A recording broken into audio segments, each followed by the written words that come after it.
Hey,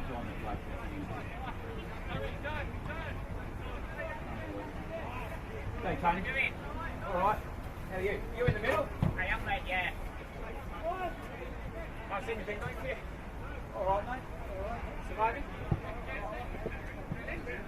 4 weeks.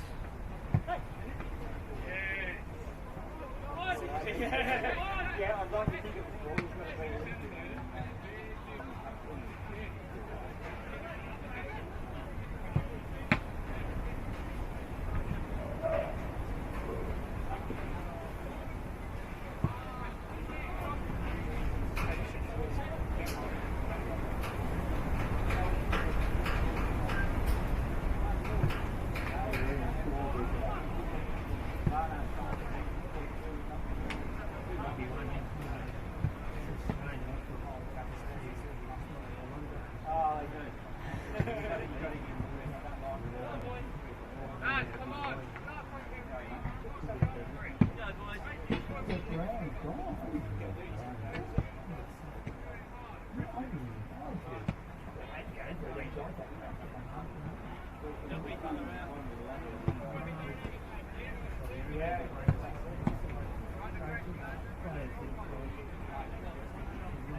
We've got a couple of minutes, so don't worry about that. Okay, you're doing cool. I'm doing mine. Yeah, I think last time, mate.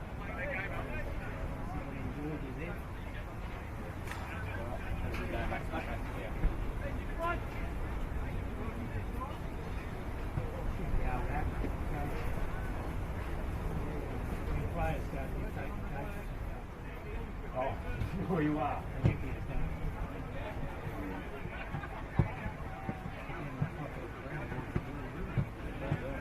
I reckon you didn't pay too much. It's too good to refuse. No, they're pretty loyal to Dad. Yes, true enough, yeah. Oh, yeah, he was. He was on the flag. The interest now, Rob, I know you can make it Rob. Well, totally, not totally. Football record, and he's table hit. You've got the gig already. Yeah. Are you happy to do it? Oh, no. No? Why didn't you do it this time? Oh, they were supposed to be delivered today. He looks alright. He looks pretty sick. Well, I'm in Ronnie. What I'll do, okay, look, I'll ring up the guy now because he was supposed to have delivered it this morning. I'll give him a call. If he doesn't deliver it, I will drop off 3 meals to you at 6.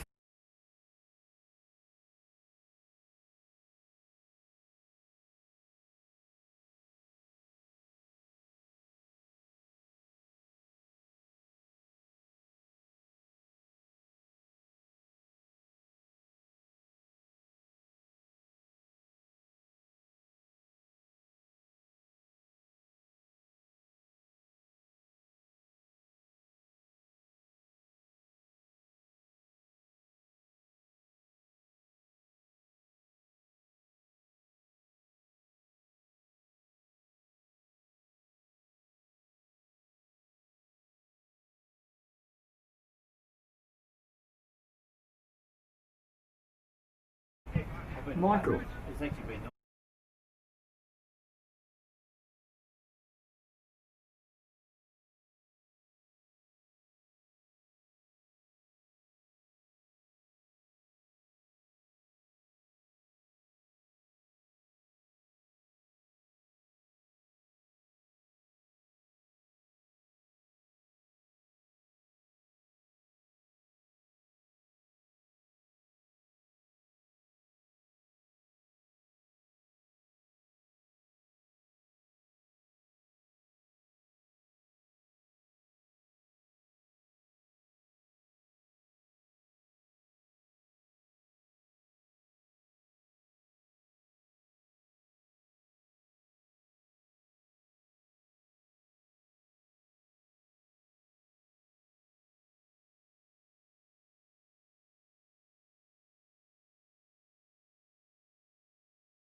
you're not going to tap both. No. I've seen that in the movies.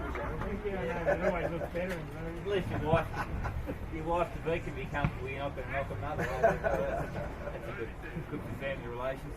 So you got it another year? Well, we've got that. So we've got to go through the process. I'm not sure who's actually put in for it. I think some bloke from Man United did, but yeah, but I think so. I hope so. I hope because it'll be changed. Well, I'll enjoy going to training with a lot of the young kids. I've got this young 16-year-old starting to his first start.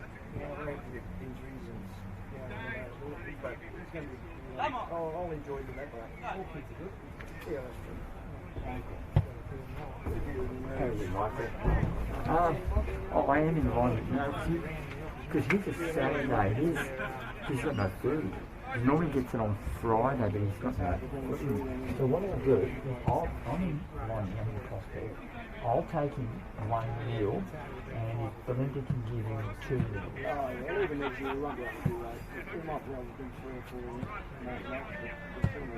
4 Friday. Yeah, sure, but I'll give him one, because he's got no food. Yeah, well, and then she only has to give 2. Is that alright? we might play next week. He's trained a week and a half. Good afternoon and welcome to Buckby Land Rover Park for round 12 NPL Tasmania action. It's Launceston City taking on Olympia for you here this afternoon. The title beyond both these two teams, however, a big Launceston Cup semi-final looming for these teams, and a good opportunity just to feel each other out. Will we see maybe a few tactics just held back, maybe throw a few different looks to throw them off the game? We'll have to wait and see, but it should be an entertaining afternoon's action here as Olympia and the Warriors meet. Joining me to call the action is Paul Hunt.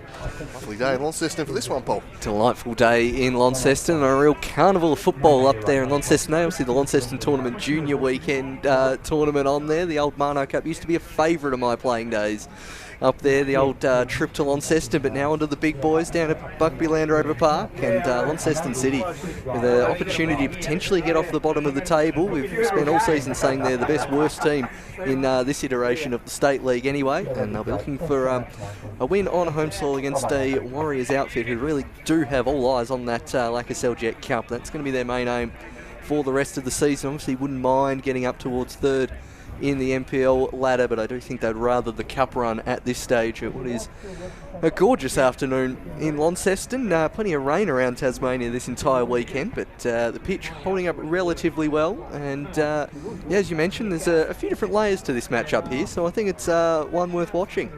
Yeah, absolutely. It'll be interesting to see what both teams throw at each other, or whether they maybe just hold something a little bit back. Of course, this is the second NPL game of the afternoon. Earlier, the Devonport Strikers do what the Devonport Strikers just keep doing every week, and they just dig themselves out of a hole with some timely goals. They just keep finding ways to win. The Fox in the box this time, held in reserve. He's been warming the bench for a few weeks. Cometh the hour, cometh the Fox. He scores a brace. They beat the Clippers 2-1, and now, well, it's just about curtains on the title race. They've got a 9-point gap atop the table to Glenorchy Knights. They do have 3 games, so they'll need to beat Riverside, but it'll be on Launceston City to beat Devonport next week, and Olympia to beat Knights, or it is all over before that final day clash between the two. They've got 1.5 hands on it now, the Strikers. It looked like it was getting a little bit wonky there this afternoon for a while, but the Fox set them right. So that's the big news in the title race there. We'll keep you updated from Knights and Riverside at KG. Knights are needing to keep that faint glimmer of hope that's just about extinguished when they drew last week with South. Yeah, I reckon they did have that glimmer of hope though about an hour and a half ago, tuning into that first half. Zebras going 1-0 up and holding it till half time and into the second half, but as you mentioned, the Fox in the box, he got him that crucial point down at Kingborough as well, did the Fox coming off the bench. So whilst he hasn't been the dominant goal scorer we've seen in seasons past, just bobbing up to perfection as he does, and I do think that may slightly deflate the Knights' chances going forward, maybe this afternoon as well, but I do expect them to get the win over a visiting Riverside Olympic as well at KG5. As we're nearly ready here at Buckley Land Rover Park. Might just quickly go through the teams as we have them in the full list for either side. So for City, just going to go in alphabetical order today, something different just to mix things up a bit. Charlie Dyer, Will Fleming, Mason Gardner, Rob Gerard, the English import. Roger Hardwick nominating himself on the bench. Could we have a prospective oldest ever NPL player there? Should he bring himself on?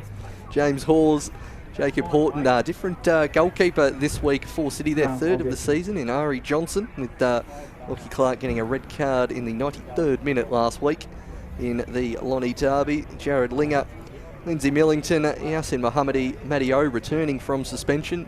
Samuel Ridgard, who we just saw on screen there with the coin toss, Dan Smith, Stefan Tentari and Nicholas Vaughan. So plenty of youngsters in that Lonnie City lineup.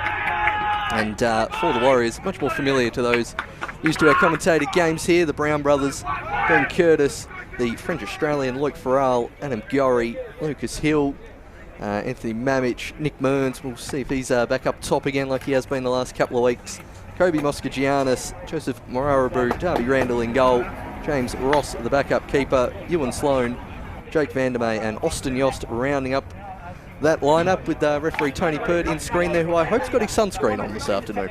Yeah, well needed. It's just sorting something out with Roger Amies down there. Noah, of course, breaking his duck last week and firing home.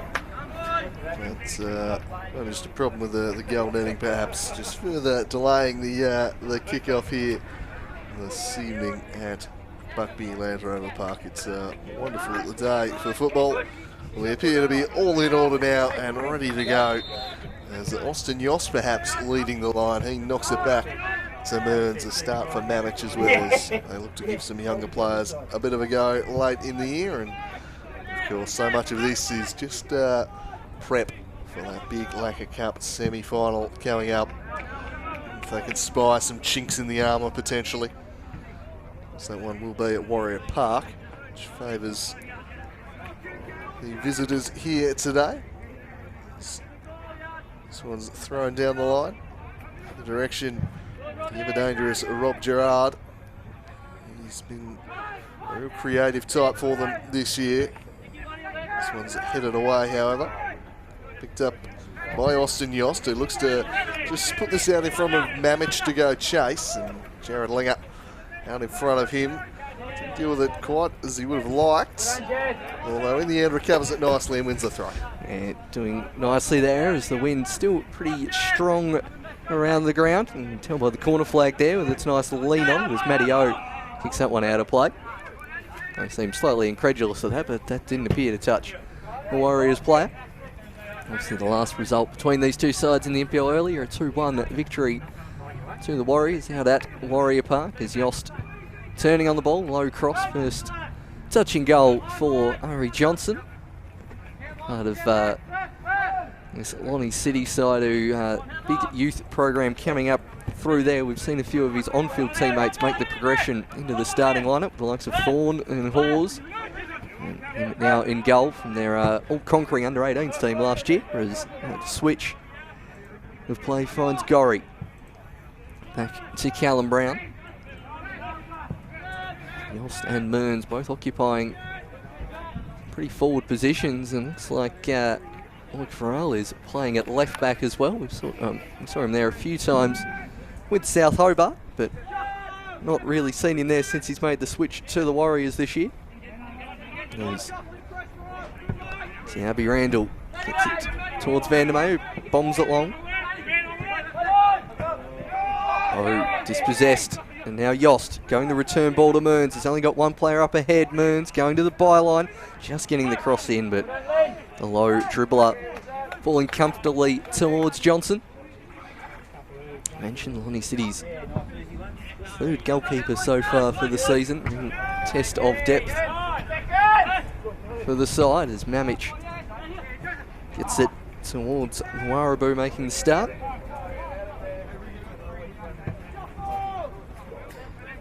Now out towards the far side with Gorry. Declan Brown this time dropping deep, trying to link up his brother Callum. Seem to be playing a lot more closer today here than normal. Used to seeing them on opposing wings. And as Yost turns on the ball, looks to get it towards Gorry. Brown up ahead, or a Brown central, and Yost got his fly in the way there of getting it towards Declan Brown. That ball runs out of play. Warriors having the majority of possession in the opening few minutes. And as Hill eludes the press of Fleming. Continuing his run forward is the Mountain. Dispossessed on this occasion.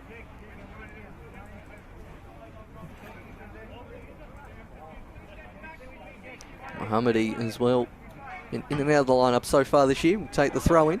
Real exciting youngster. Plenty of pace to burn when he's on form, and Gerard trying to work his way over a tight spot. Turned over to the Warriors.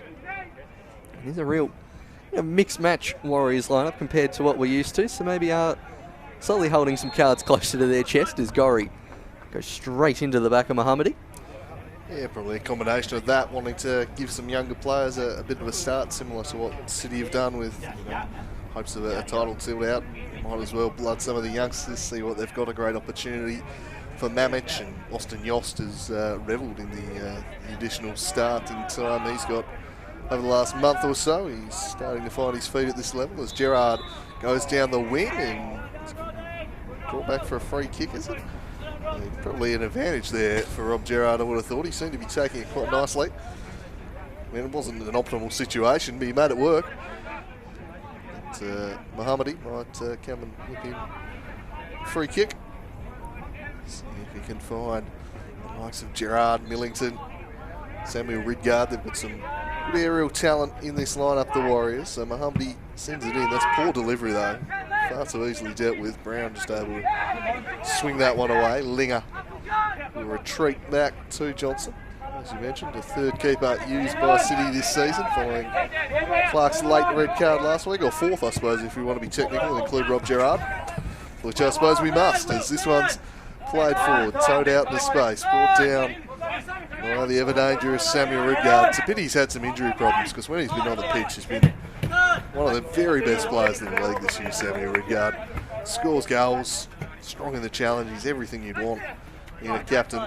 And just unfortunately hasn't been able to play every game, but when he's got out there, he's made his mark, scored 6 times, including a brace in the breakthrough victory last week.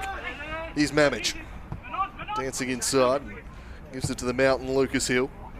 Switches this one across, looking to spring Callum Brown. He'll have a run here, and he skips around the first marker, squares it back from Larabu. He opts to just dole it out to Adam Gorry. Back to Callum Brown. The Browns combine.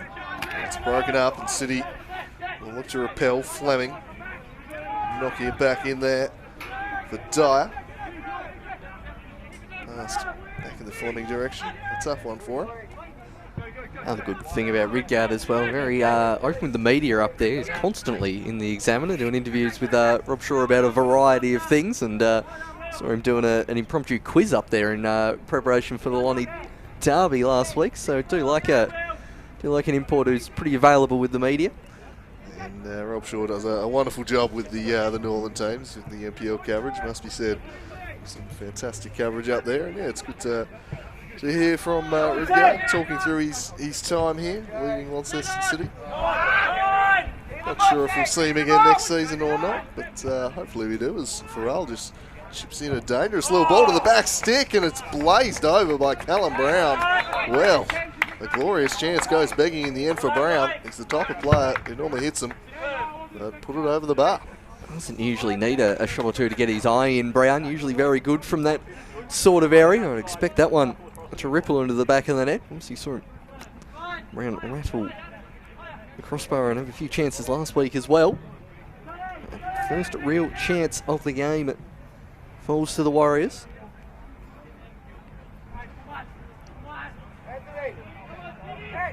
Gorry eventually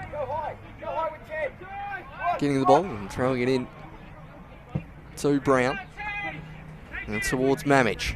Yost up ahead, but plenty of Lonnie City players back.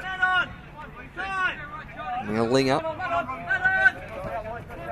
Towards Gerard to his housemate Ridgard. This one cleared by the Warriors. Yost with Matteo and clears that one out of play off O.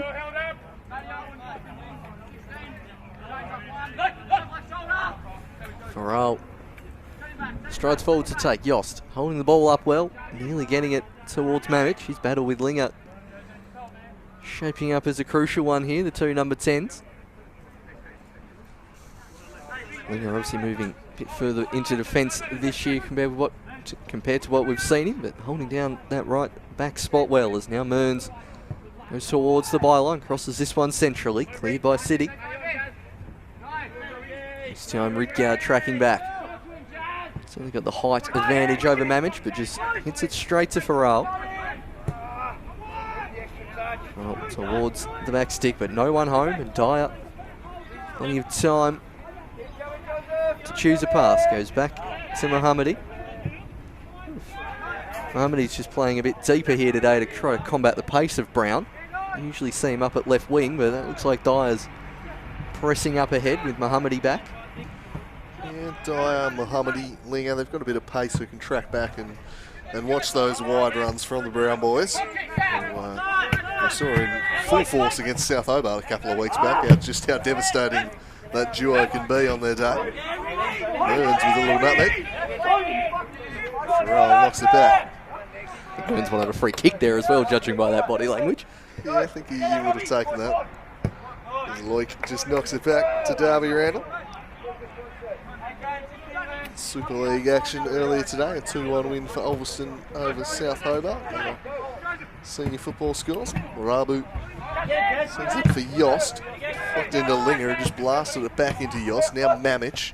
The youngsters for Olympia looking to combine here. And Mamich up against Jared Linger, just stands across to the top of the box. Brown couldn't quite control it. Now Dyer should be able to carry away for City.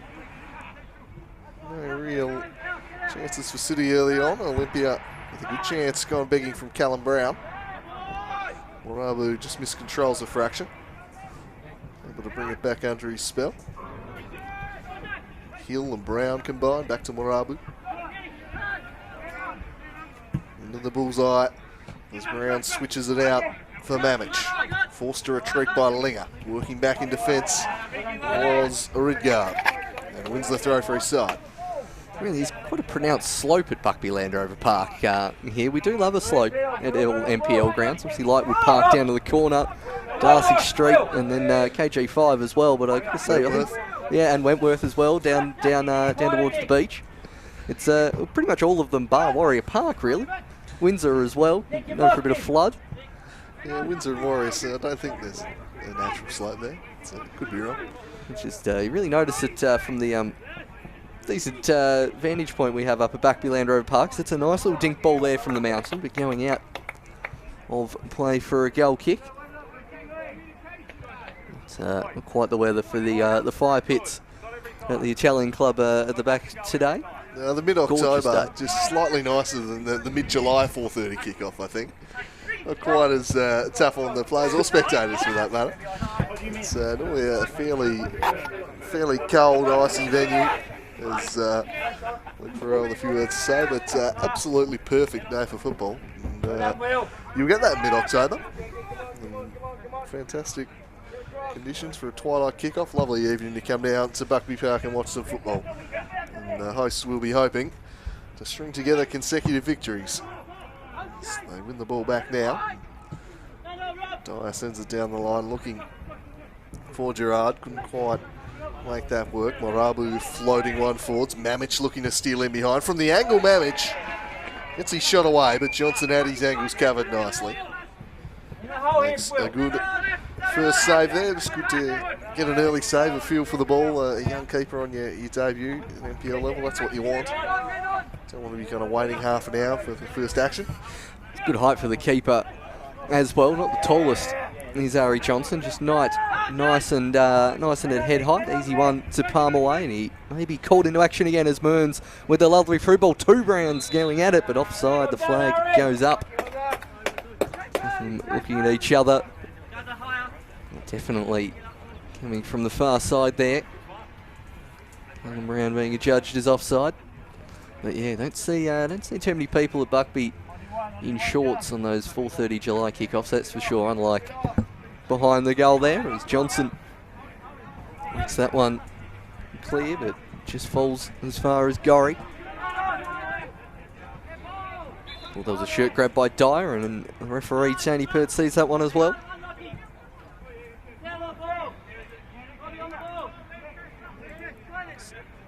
The Mountain Lucas Hill sizes up his options.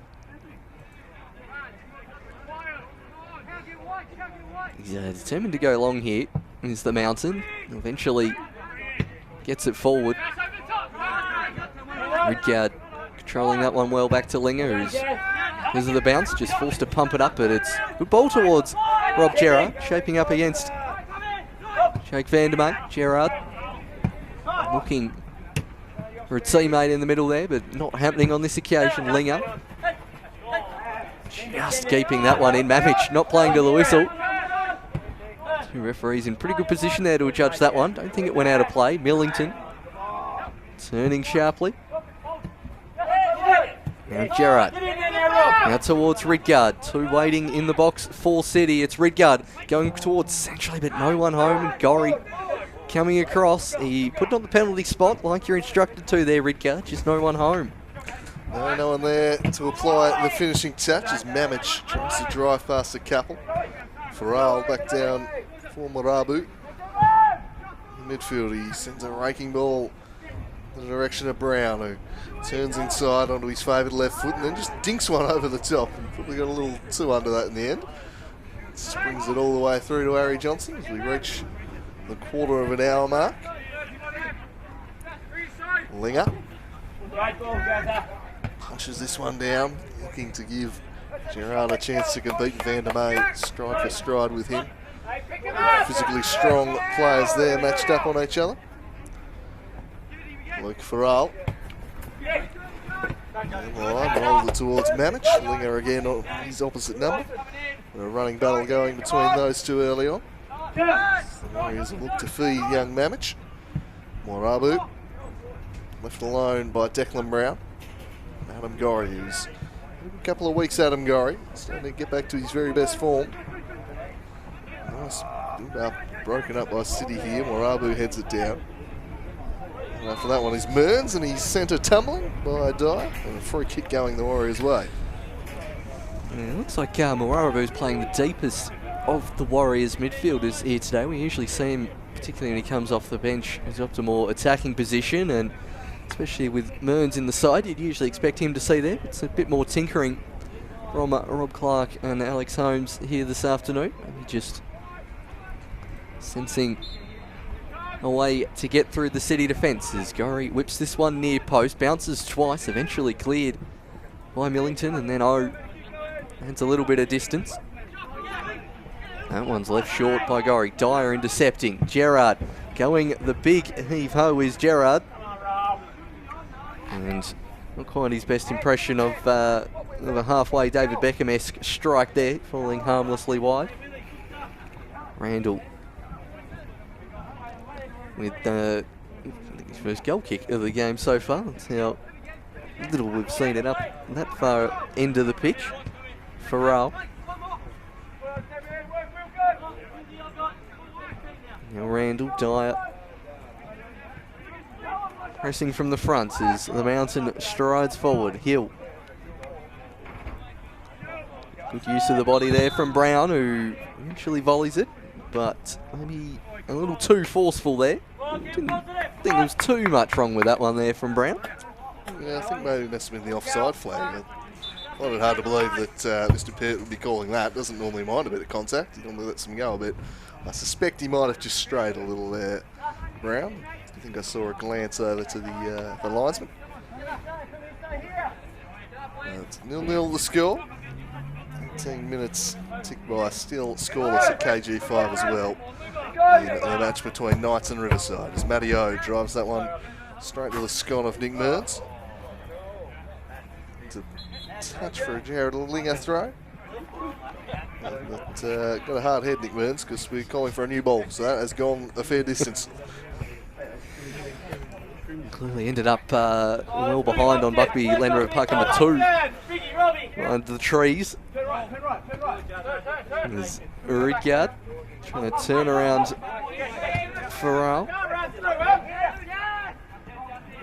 Good intercept there from Mohammadi, but eventually beaten out by Mamic.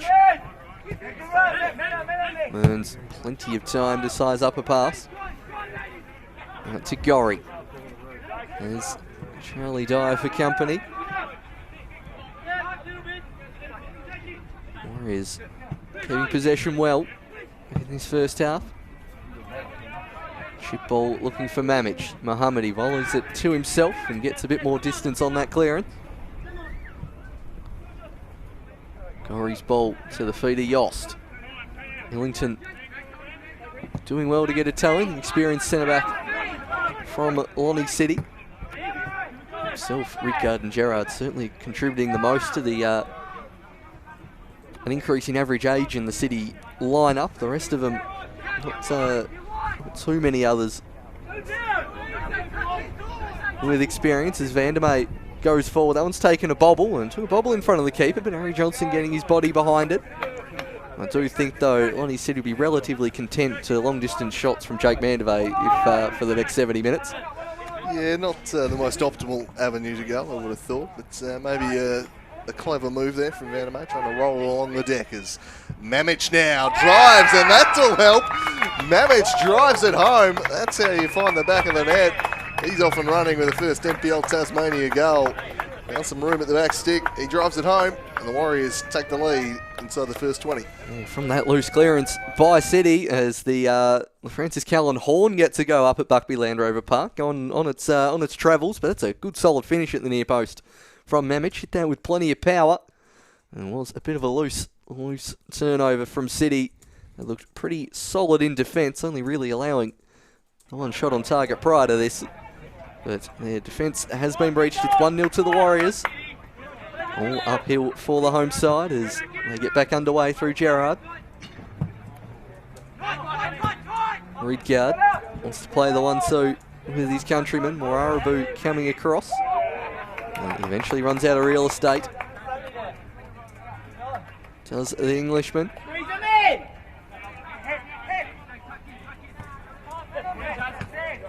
Yost going towards Mearns. Good to see Mamic. His first NPL Tas goal from the youngster. It's just about there from Linger. That's not the most annoying horn I've heard in a long time. Really inopportune moment for that. Maybe the City faithful have brought out their own just to try and match Mr. Callan. Just bring out their own horn. That or there's a ship a long way from home. Entirely sure where. It's a bit far for the Spirit, isn't it? It's Gorry down the right-hand side. Cuts back onto the left. Lofts that one in the Brown direction. Want to delay it to the top of the box, but not quite on the same wavelength as his teammate. Hey, let's get serious in there. Get the ball down and shoot. Gerard wins the free kick from Tony. Get the fucking ball down and shoot. Some forceful words from the sidelines from City. The plan laid clear to them there. Yeah, Rob Clark actually just trying to tell him to shoot, I think. Just trying to recognise the voice there as the horn-off battle going on continues as Randall comes and collects in front of young Fleming. Warabu. Reminds me of when you used to play at Wiley Park and you get a train coming past, when you used to get trains actually go down that far and you just couldn't hear anything for about 5 minutes. Terrible trying to communicate with teammates there. There's Hill. Still going, Lucas Hill, doing it all himself, the mountain. Looking for a pass. Tries to get it through the legs of Linger. The long levers though, winning it back. And then Linger doing likewise. Eventually Hill tripping him up. Quickly done. Free kick by Linger. Gerard, first touch was good, but Farrell coming back as the second defender. Yost is not going to chase that one down, so halfway through this first half, Olympia Warriors a goal to the good away from home. Now, Johnson and Millington getting it out wide. Mohammadi, quick feet from the youngster. And throw in off Gorry.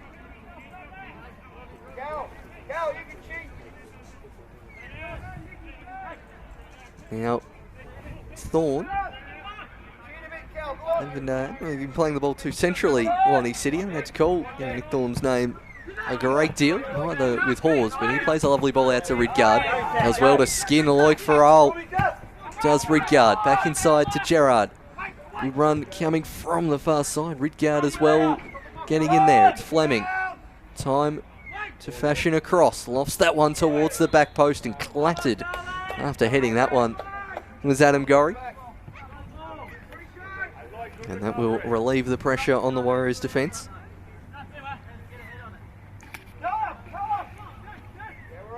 The Mountain and Lucas Hill having plenty of possession in defence today is the Mountain. Gets that one forward to Mamic. Now Mohammadi for City. Dyer trying to get that one to Thorne, but not happening on this occasion. Warriors playing their more patient style of football we're used to seeing at Warrior Park this afternoon, despite being away from home. That's a lovely ball forward in the Brown direction, and Johnson just gets there in time. Right on cue, decided to pull the trigger and swing it forwards. They were showing good patience. A very dangerous ball it was over the top. They just picked their moment and sprung it in behind to Brown. That's been one of the best avenues to goal this season. The Warriors using the pace of the Browns to spring them in behind. Does Gerard keep this one in play? He doesn't. A little bit sloppy there, although it can be brought back.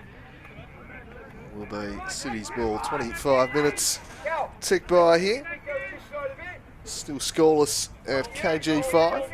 Of course, if that score were to remain in place, Devonport would officially be champions, and Valley Road, it's fair to say, will be rocking tonight. As Morabu sends this one along. Declan Brown, good tackle from Dyer, although it fell back to the feet of Brown. Mearns spreads the play and finds Callum Brown, and Callum Brown says, I'm going to take Jared Linger on here, but working back hard in defence was Ridgard, and draws the free kick. Really good work from the captain there. Tracking back hard, pushing hard for his side. Lending some support to Jared Linger, which I'm sure would be appreciated with the side of Callum Brown running at you. Handy to know that the inside channel was covered. So Johnson launching. Fleming brought it down for Thorne. Continued his run here. And a chance for Thorne to swing one into the box. Down by Fleming, but well and truly offside. It'll be Randall to take. I love that viewing point you can get at Buckby Land Rover Park from inside a double garage. One of the few grounds in Tasmania with that luxury. We saw from that angle before. I hear the backyards are pretty good for assembling ladders and climbing up to look over the fence too. Yeah, there's plenty of suitable houses there, as you can see on the far sideline there. Sometimes worth a trip up and some potential scouting. In the end, you can just end up with a Jeep on the car park on the other side. Yeah, just for any of our listeners who may cop ground bands but still want to get in and watch the football. We've been taught how that can be beaten. Plenty of loopholes. Just got nowhere to go. That's a lovely ball for Ridgard. Into the boxes, Samuel Ridgard. He cuts it back, and Adam Gorry's done wonderfully to track back and save the day. It was sitting there for Fleming to bury, but Adam Gorry tracking it back from the right back position saves their bacon. Perfect. defending there from Gorry. Just diagonal right to where the ball is. Saw Lonnie City player had peeled off the centre back and did it very well to cut that one out, as that ball has certainly gone flying into the Gabriel Marcage Memorial Launceston car park. Yeah, good piece of Prospect Park land there as opposed to Buckby Land Rover Park. As Linger shapes to take Lonnie City's first corner of this match.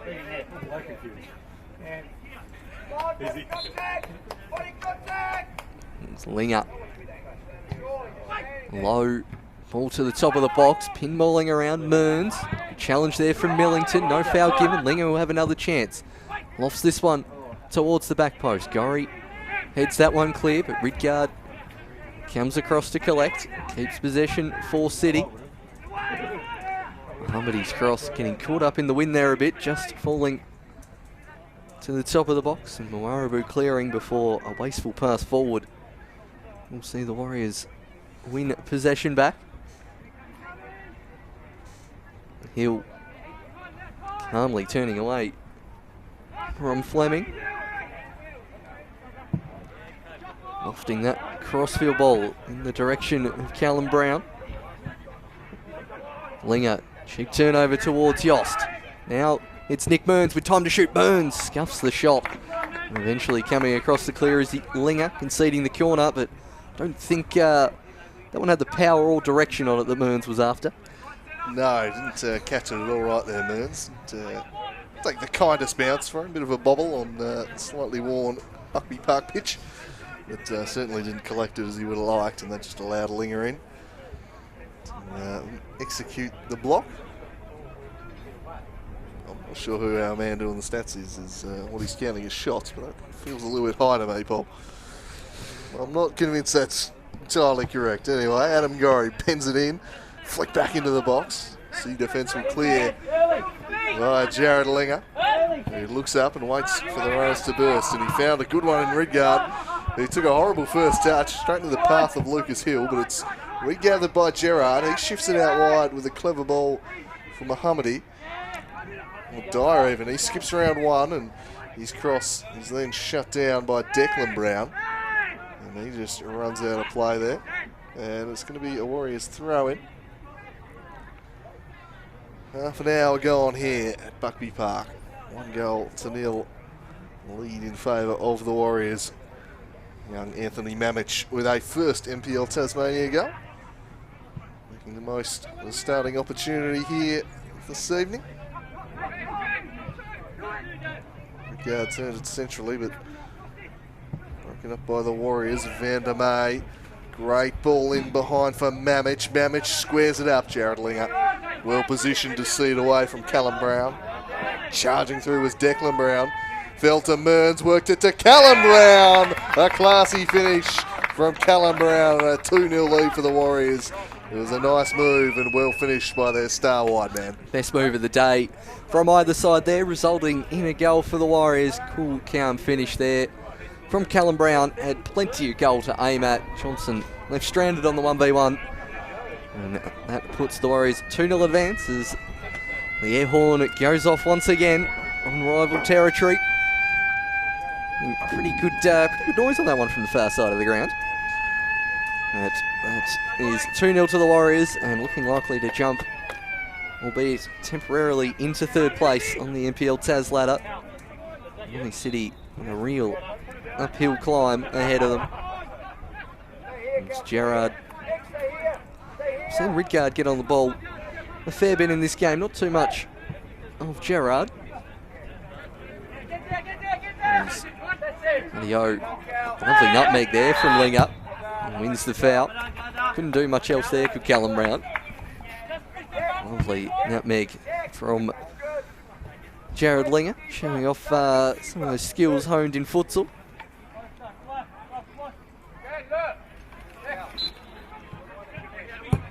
Linger towards Ridgard. To Gerard. Good move so far from City. And now Thorne dispossessed by Brown. Declan Brown has Callum Brown on one side, Mamich on the far side, and he goes in the Mamich direction. Yost also waiting up ahead. Mamich goes to drop the shoulder on Mohammadi and does just about get past. Tries to play it towards Yost, turning, wanted a penalty. Only really half-hearted appeals from the bench in the end. It's now Moarabu shooting, and oh, what a goal! Joseph Moarabu from distance. Plenty of power behind that one. And thank you very much, Moarabu. That is a fantastic goal. That was a cracking hit, wasn't it? Just sat off him a fraction there. Did the City defence, and he takes full advantage. And they're out to a 3-goal lead of the Warriors. They're absolutely flying right now. That was a spectacular strike from Joseph Morabu. Just thumping it from outside the box. 34 minutes into this one, and Lonnie City are in a world of hurt, and not the confidence boost they were looking ahead of the Laka Seljuk Cup semi-final.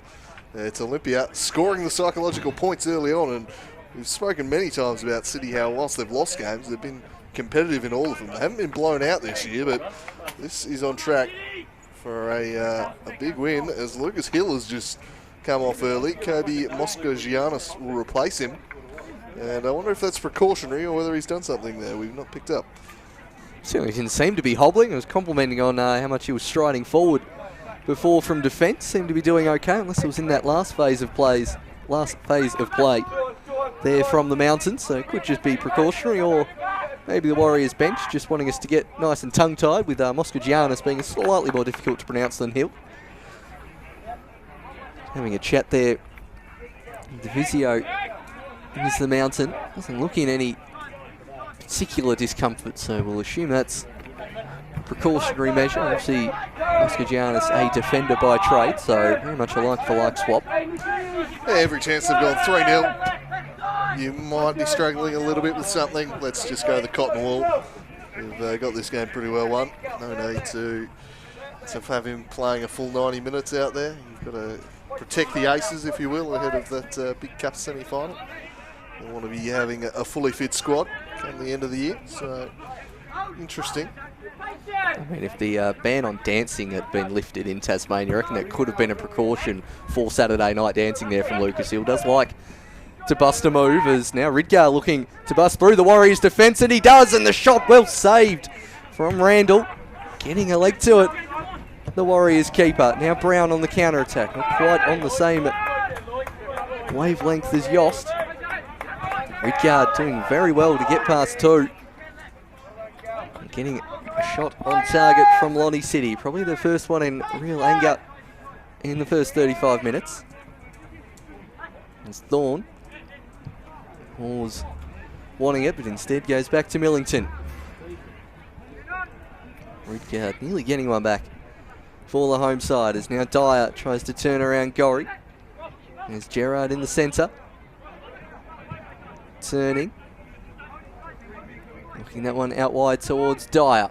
3 waiting up ahead for City, but that one falling only as far as Moarabu. Brown knocking that one forward for an on-rushing Adam Gorry. He's got Callum Brown, Yost, Mearns getting forward. In the end, goes near post towards Callum Brown. And unfortunately, he got a bit early there, I think, Brown. Yeah, flag raised on him once more there. There's another promising attack from Olympia. Dangerous. That was very nicely recovered from Jared Leah. That was fantastic. He sprung back to recover from that very nicely. This one's chipped straight to Morabu. Declan Brown over the top, giving Mamich something to chase after. Away from O. Dyer. Gerard. Trying to find something opening up. He finds Ridgard, the English arts, combining there. Out to Ridgard, they're two real star attacking players. There's Mearns trying to get through, but he's charged forward, halted by Horse. Morabu now, scorer of that fine goal, and there's a silky move to skip free, and he's asking the question why there's no advantage being paid there. Did you see that skill, Tony? Come on, let me go forward with that. That's what Morabu's thinking there. He's thinking Brown's got it, I'll just peel off and keep my run forward, and I'll get the ball back in 25 yards out from goal central. I've got form in that area. And the spoiler there. Tony Pert bringing that one back as Brown. Not his greatest touch. I think he must have been offside there, Brown.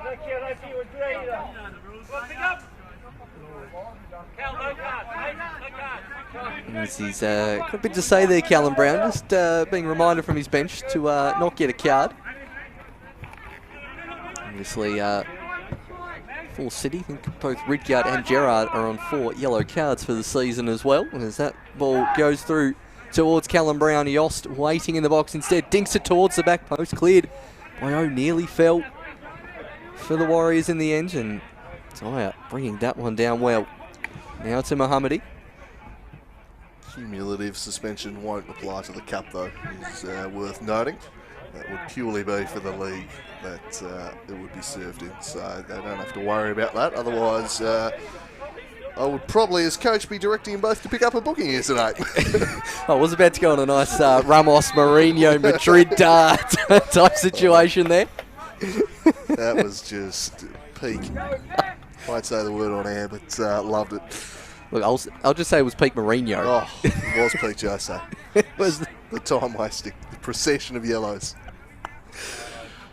He's an absolute character, is Mourinho. You either love him or you hate him. And the All or Nothing Jose Mourinho that's just been released, I mean, All or Nothing Tottenham Hotspur, was a great example of that. Yeah, he really takes centre stage, doesn't he, Jose? So, approaching half-time in this one, it's the Warriors firmly in command, look to be storming towards a very big victory. Unless the hosts can find a spark here, try and turn it around. Warriors have been very impressive thus far. Linga tries to go past Mearns, who just barges him down. Play continues, an advantage paid.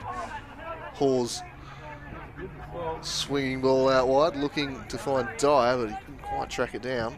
Adam Gorry was there. He's been solid defensively thus far. Moscow Giannis has his pass broken up. Thorne gave it to Mohammadi. Gerrard. Linga blocked by Mearns. No. I mean, it wasn't, but it's what the decision the referee's given, or at least I don't think it was. There at first glance, to me to be the case, but a free kick now in a promising position this for City. Rob Gerrard and Jared Linga standing over it. If they're going to go the direct shot, you'd fancy Gerrard, but maybe will be one they just look to stand up into the area instead. Linga is decoy, and Gerrard will try and test Randall, but he was never going to with that hit. Nowhere near enough power from that range. Didn't quite have the power, but Warriors' ball placement there was a little bit lax, and Gerrard, I thought, did the right thing, as now Callum Brown has the opportunity to chip the keeper. He can't quite get it to sit. Johnson was off his line. That one might deflect toward Mamich, but now Johnson will back off his line to collect there. Just holding on for dear life there, City at the back. But yeah, just back to before, I thought that wall placement, they were both loosely not together, then Werribee brought them together and they just broke apart again. So I thought that was the right option from Gerrard. There's now Fleming towards Mohammadi. And I don't think he's quite, not going to be the greatest cross of his career, Yassin Mohammadi. Completely fresh airing that one. Yeah, no, his best work. So take this one quickly, 1-2. Randall, a lovely ball to Luke Farrell. The French Falcon will to drive them forwards, and he finds Callum Brown, who to go around the outside of Jared Linga. Defended his flank nicely though, did Linga. Doesn't allow that to happen. Some nice work from Thorne. Can Linga keep this in? He did. And I was forced to clear that one away under pressure from Austin Yost. So Warriors go in search of a fourth, and probably be a knockout blow just before half time. 3-0 the score. Yost has Linga to beat. Clever little drop ball in there for Mearns. Couldn't get around Thorne though. Nicely defended by Thorne, and now Linga's got some work to do. Yost grappling away with him and eventually conceding the foul, which always seemed likely. Just leaning in a bit too much there. The way he was challenging there, Yost, really aggressive style of challenge, but I think Linger's used to dealing with that in that situation. And just Callum Brown as well, trying to run around the outside of Linger. He could probably do that to most fullbacks in the state to an extent there, but Linger certainly kept up stride for stride as it's a lovely ball. Out towards Ridgard, shaping up against Farrell. Ridgard jinking inside and again and again. Still going as Ridgard. Eventually, Oscar Giannis steps up and intercepts. Mamic down the right-hand side, getting behind Mohammadi. Mamic just treading on the ball in the end, and allowing the City defender to cut that one out as Mearns. I think that was meant to be for Mawarabu, but let that one run towards Brown as Gerard now takes a touch and looks up, wants to spy the run of Ridgard. Getting in behind here is Ridgard, 1-on-1 v Randall, goes round the outside, and he has hit that one wide in the end as Ridgard. Appealing vociferously for a corner kick, but that one's gone wide of the goal. Still not terribly happy with that one, Ridgard, but another good opportunity for City. Got in behind the defence. So we're just going to add some car alarm there to the horn and sound effect that we've had here at City this afternoon. Randall to Mawarabu.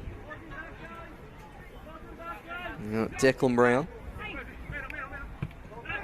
towards Mearns, spying the run, bombing on of Adam Gorry, and gets there. Does Gorry, looks towards Mamic. Yost leaves it, goes behind him. Linger's clearance isn't the best, nearly falling for Declan Brown. Callum trying to pick that one out of the air, but not as far as Ridgard.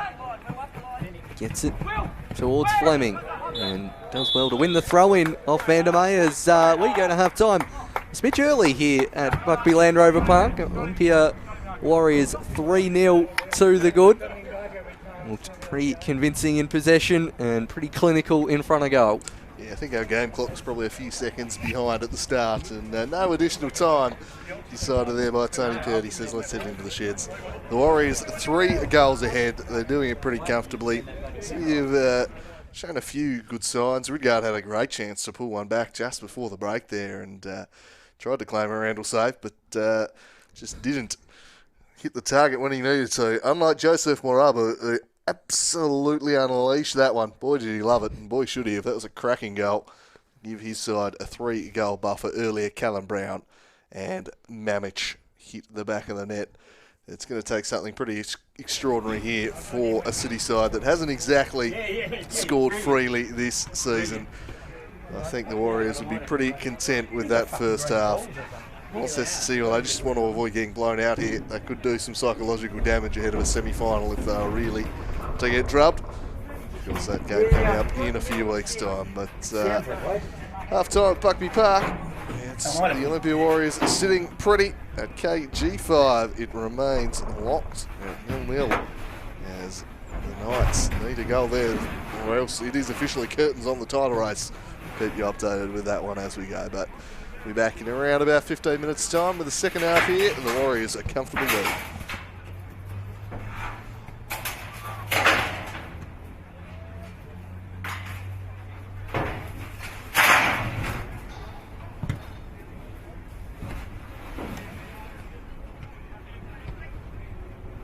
I can't even see the other one like that.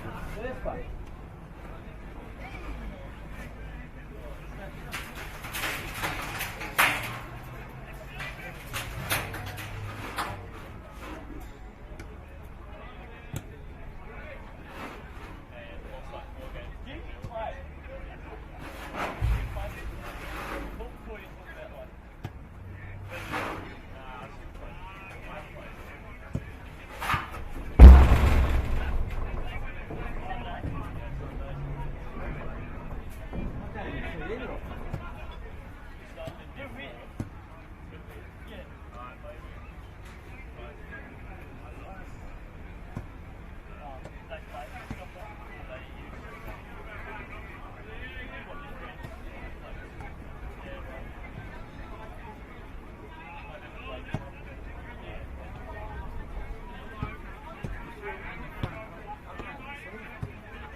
angle.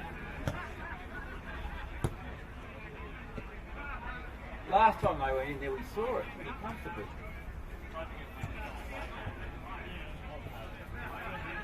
What do you say?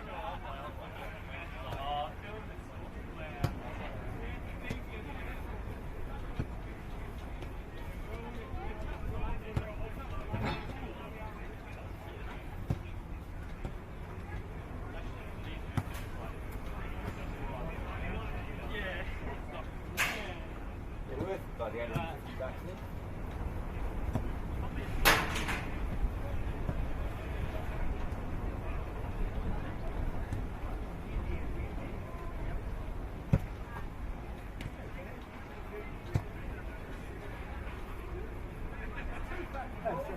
Two of them.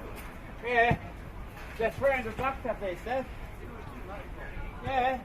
We can't even see them. Yeah. I know.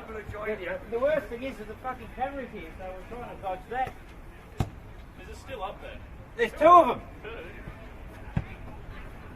We can't even see them, Joe. I know exactly where they were. That's the worst. Yeah, go on then. Go back to your boyhood, sir. I can't even see the fucking drill. Yeah.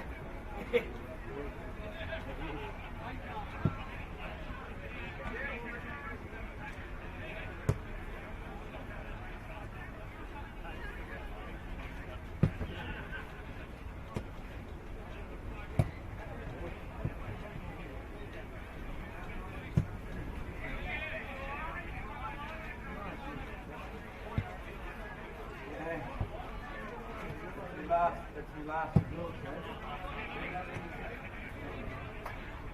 I've got a pole. I've got a big long pole, but you knocked it out now.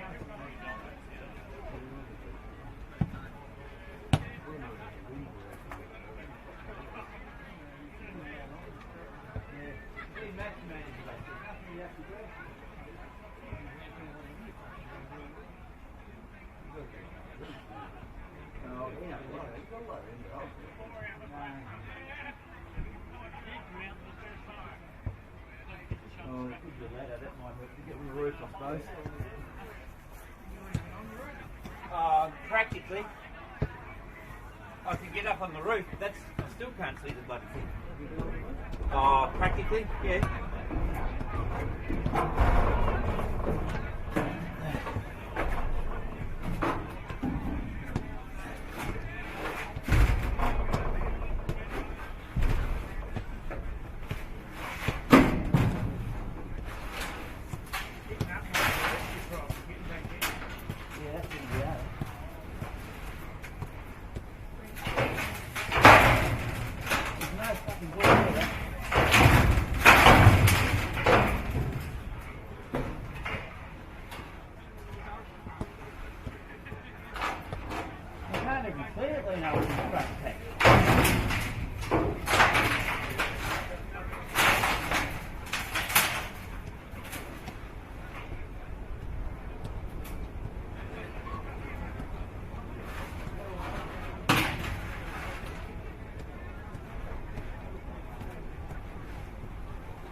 Daniel.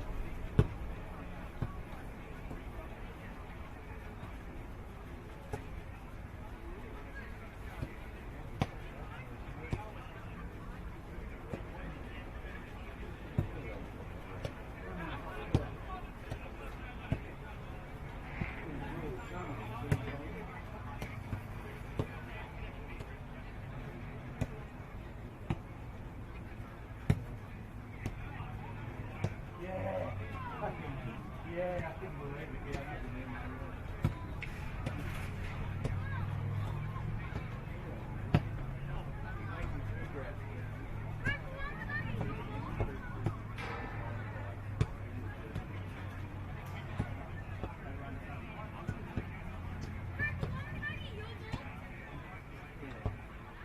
That was your game. That was a bit of striking you, wasn't it?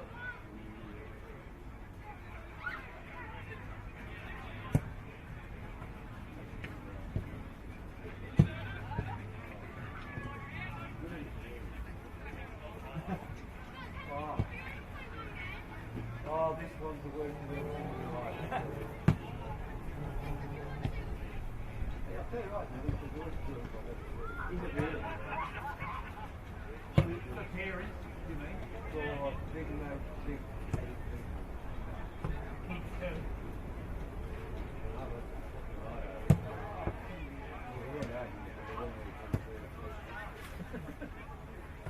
Yeah, that's no fun, is it?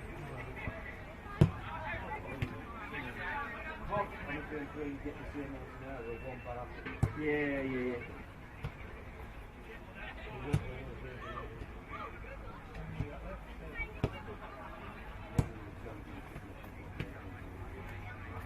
You got the title, haven't you? Yeah. Yeah.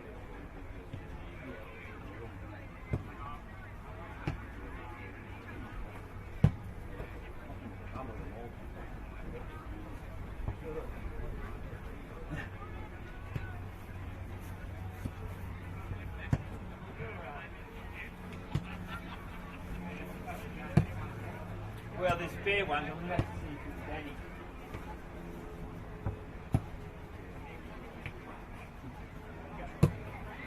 Jam leader.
Right, I can see one. I don't know.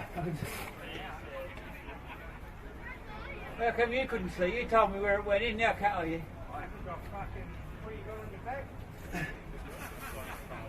Mate, knock me one of those old balls up, whatever's in the shed, mate. I'm going to risk losing. Just any of the ball in the bag will do.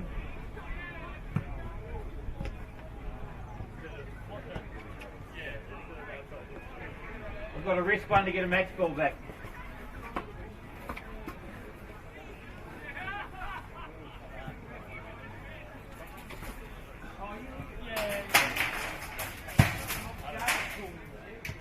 Did that say up?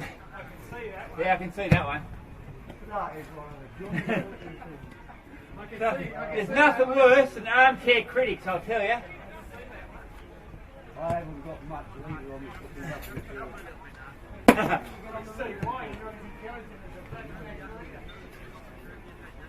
Fucking hell. Like on the foggy roof of this bit.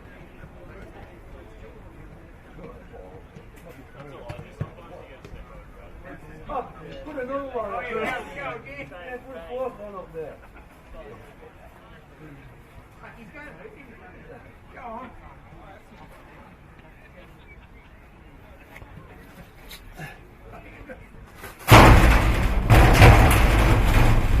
There you go, it's coming to you. Can you see it? Yeah, I can see one. It's just too high for the fucking pole. It's up the top of that. It's pretty up there now, though. See it right up the top there?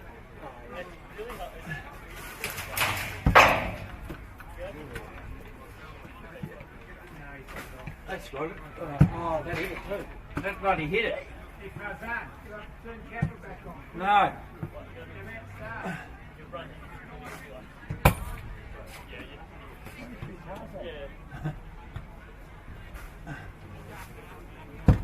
Yeah.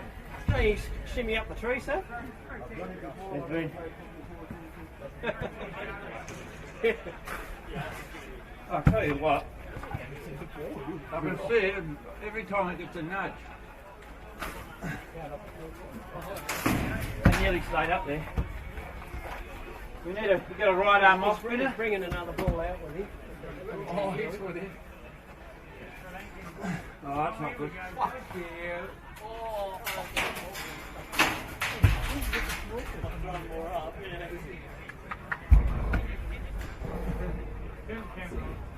No, keep that camera off. Oh.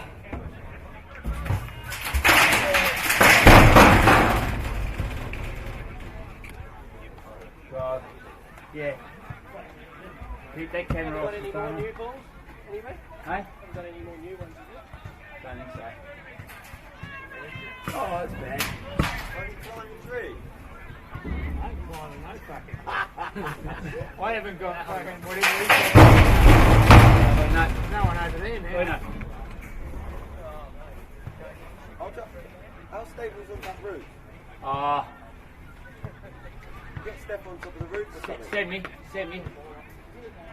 But then we can use the stick to pull them out. Yeah, And we're back, and there's been some riveting halftime viewing for those who stuck around. Bit of bowl collection from the tree behind our camera going on, I believe. Well, it's hard to see it from this. It's been You can't see it from your just tuned in. There's not an ash cloud raining down here. Just a bit of foliage and muck and whatever else coming down from the treetops. But we're just about ready to go here, and it looks like Launceston City will make a substitution.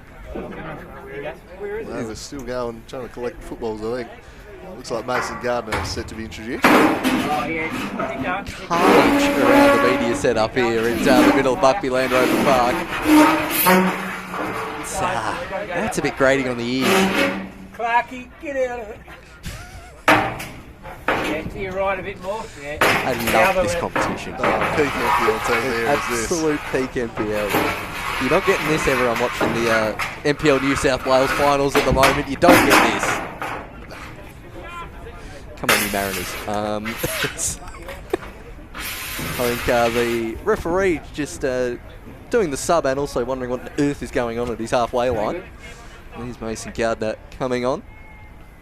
It's perfectly set up above the effects mic and camera too. Gardner trots on, and we can resume the battle on the pitch, which hasn't been going Launceston City's way. They're down 3-0 in a big hole, desperately needing to turn things around. We'll see if they can conjure up a response here in the second half, chasing down it's a deficit. Brown, Mamich and Warabu, the scorers, as we're ready to go. Buckby Land Rover Park is, I think, for the final time this year. They're away to Devonport next week, and I presume they're in the south on the final day of the season. So can they give a big last 45 here, even if there's a fair mountain they're staring at, trying to get a result out of it. Gerard sends it forward, trying to find Fleming, who's just corralled into the corner by Vandermeer.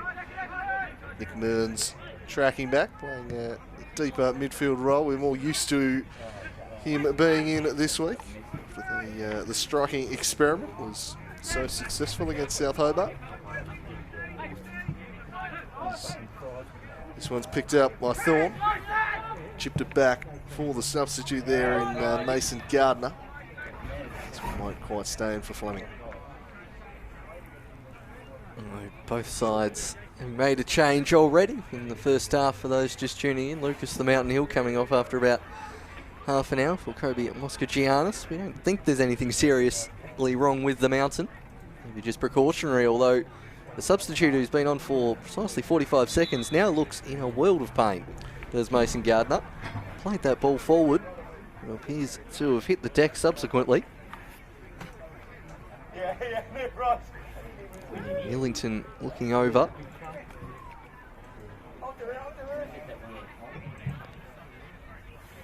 So not good news for the substitute coming on.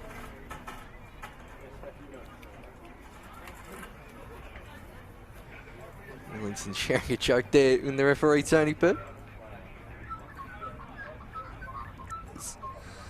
Still scoreless at KG5 with the Knights v Riverside. So Devonport getting potentially very excited about a prospective title falling into their hands this afternoon.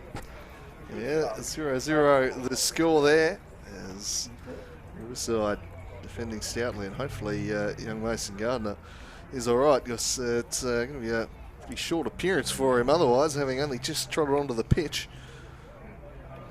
Seems to be walking off under his own steam now, which is good to see.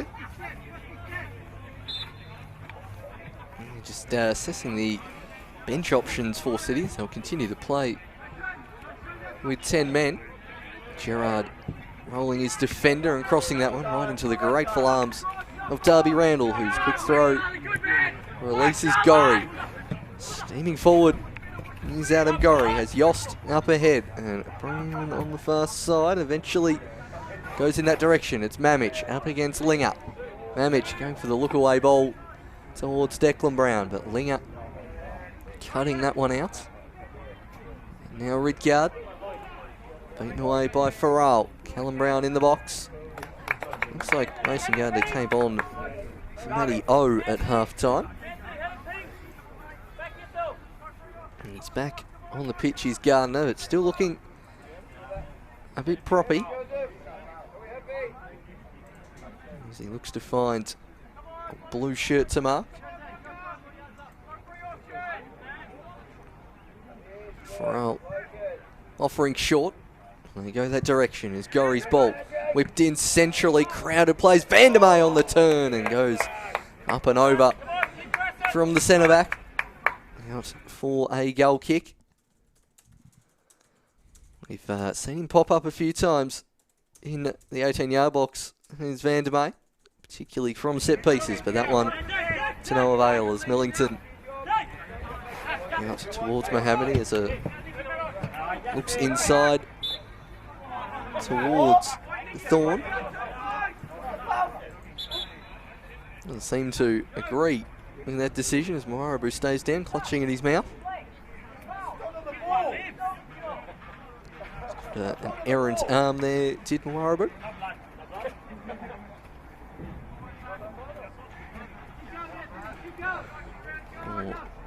Clip of the ankle, I think, as both sides now still at their full complement of 11 as Gorry shaping up for a short free kick here and does towards Brown. Went without it to Gorry, finding Moarabu. Yost. Gorry manages to stay on side, does Gorry, and Millington coming across to clear for a corner, drawing a round of applause from the Warriors bench as they continue to pile on the pressure on this City defence. Again short towards Callum Brown. Now Gorry. Wanted that one on the right foot, I think, in the end. Hitting Moarabu. Vandermeer trying to turn around Millington. He falls back to him before the defender clears. It's now Fleming up against Mamich, trying to use his pace down the wing. Mamich, good use of the body there from the goal scorer for the Warriors. See that one out for a throw. find a spark early in this second half, City. Something to give them a little bit of hope to try and reel in this deficit. Gerard puts it back to Linger. Linger to the top of the box. Ridgard beaten in the air down there. Trying to spring away was Hawes. Oh, Gardner miscontrolling and almost letting him damage, but he had time to recover and heave that one away. Jared Linger brings it down in play and now sends one down the line, looking for the run of Fleming. Tries to get the better of Vandermeer. Did so, but Loic Farrell was there in support for the Warriors. And Farrell across to Mearns, and they'll play their way out of trouble here. Will Olympia, the French Falcon, is striding leisurely down Buckby Park unopposed till he's into the opposition half. Lovely dribbling skills there from Yost. He squares it across now to find Adam Gorry in a pocket of space. Gorry puts the cross in. Millington reaching in a leg to steer that one away. Yost running into the channel. Dyer sees it away from him. Some good defending there under pressure from what was a pretty nice move from the Warriors. Very nice move there with Yost at the forefront. Getting a more continual run in this starting NPL lineup for the Warriors. Been on the bench the last couple of years, but he got to the point last year, I think, just a bit too good for that under-20s Challenge League competition. I remember him in the under-20s Cup final last year, Austin Yost. Just that little bit better, I think, in ball skills, but now finally making his way up to the big-time NPL TAS competition, especially since Jack Ryan left the Warriors, opening up a spot in that attacking area. Yeah, with obviously Hamlet missing time and Jack Ryan departing, it did open up a role for someone. There was no obvious solution. I think the Browns were trialled there for a couple of weeks, but they're more suited to playing in the wider positions. And Yost has come in and really had a good role, as this one's chipped over the top. Mearns also played in that role against South Hobart, with Yost just sitting in behind. I think that's probably where he's best at, just in behind a striker. But it's been good to see a young player being given the opportunity and taking that opportunity with both hands, because he is a prodigiously talented player, is Yost. And one to really keep an eye on into the future as the Warriors win it back. And there is Yost sending it over the top, looking for Brown, but dealt with pretty comfortably in the end from Millington, knocking back to Harry Johnson.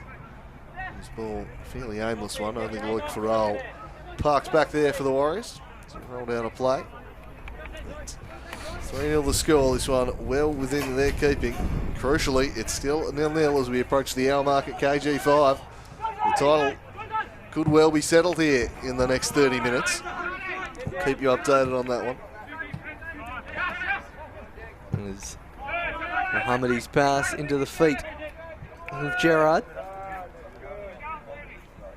Gardner with plenty of time. Olympia applying too forceful a press, and despite having all the time in the world, didn't really have a teammate. And in 20 yards of that one, Sid Gardner. Randall, maybe even slightly starting the time wasting already. There's Oscar Giannis. Giori. Moarabu. Warriors keeping possession well as Mearns lets that one run. It's an on-running Brown who knocks it out to Mamich. Just Yost and Callum Brown up ahead, but here comes the cavalry. But Linger doing well to intercept there. Farrell. Ridgard sliding in and not getting the ball. Mamich charging into the 18-yard box.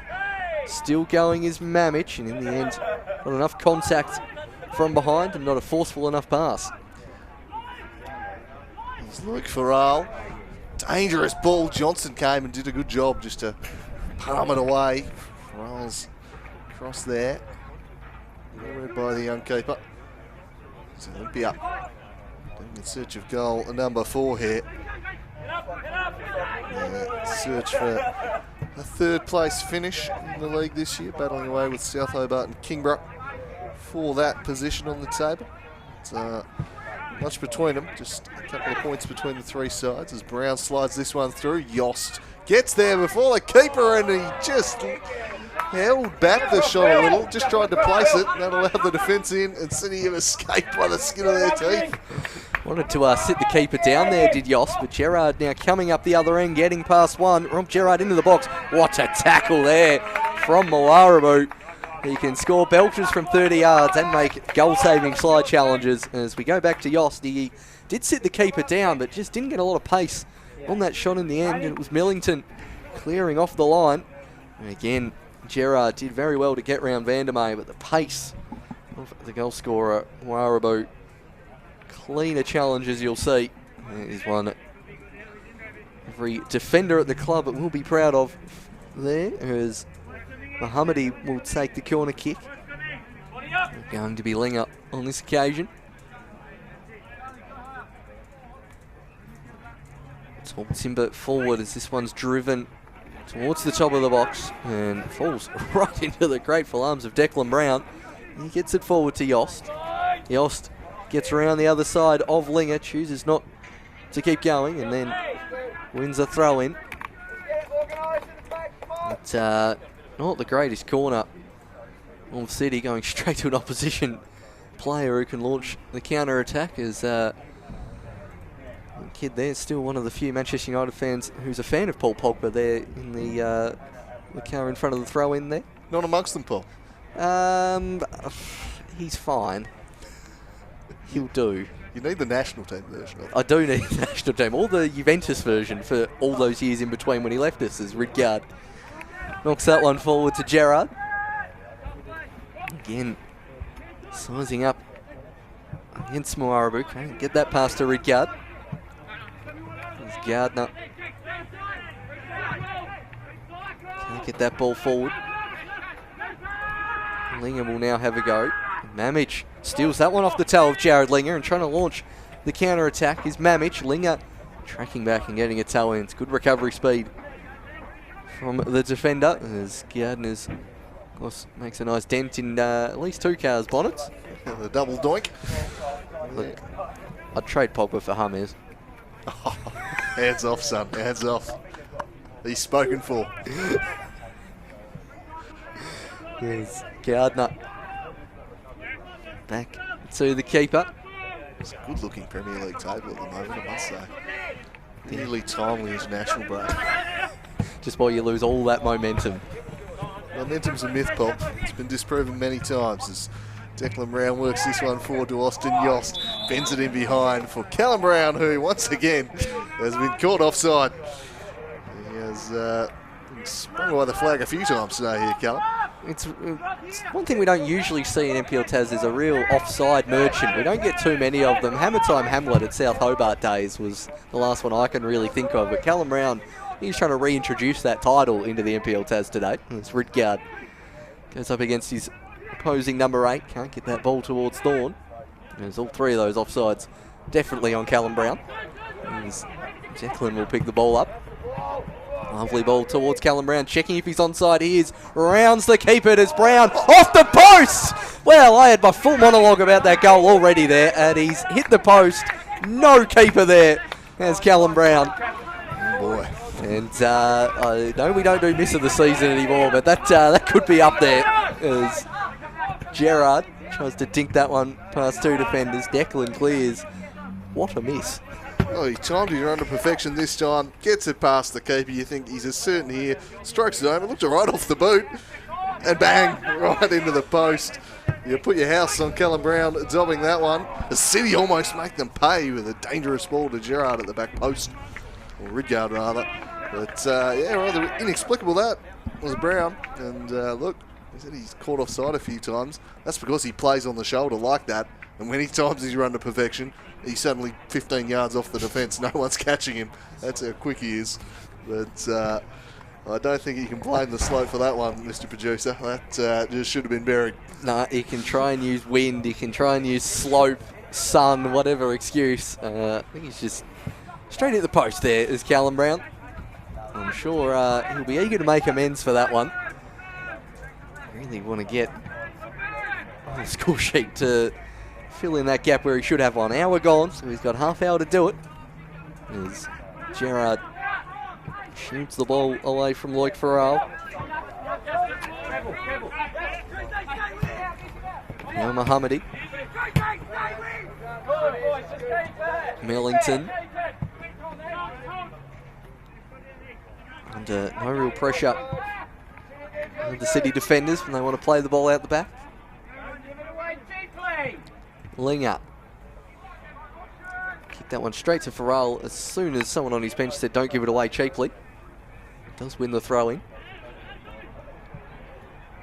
Gerard dropping the shoulder and getting that one through to Hawes. Lonnie City's switch of play just needs to be a little bit quicker, as by the time they've got it there to Thorne, all the Warriors players had shifted over. Dyer getting that one to Linger. Trying to put Mamich on the back foot. Gets past him and looks to get a cross in. Well blocked by the Warriors defence. Ridgard dropping deeper and deeper. And Randall comfortably claiming that one.